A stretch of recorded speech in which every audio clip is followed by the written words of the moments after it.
So ayan na sir yung block 22 lot 3. Yan po. Binuksan ko na, chinek ko na.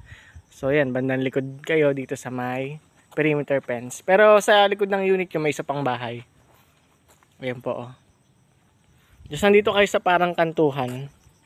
Yan oh. Sa crossing. Tapos diretso doon yung entrance gate ni Bellavita. Ganda ng ambience dito. Pagka dito kayo yan oh. Kita nyo yung bundok.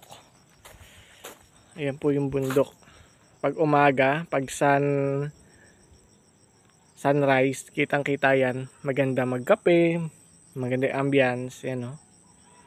Nakatuto kayo sa sunrise. Tapos ayan yung mismong unit, block 22 lot 3. So yun nga, may extra space kayo sa may harapan, 1.5 meters. Sa loob naman, i-renovate naman nila to. Aayusin into semi-finished turnover. Ayan yung banyo. Ayan po. Sa likuran, ganito. Ayan, hanggang dun pa yung sa inyo.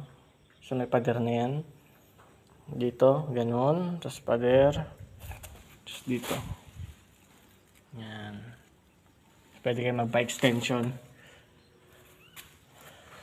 Ayan, medyo ayos na rin, malawak na kasi aayusin pa naman to, lilinisin pa, kaya medyo madumi pa.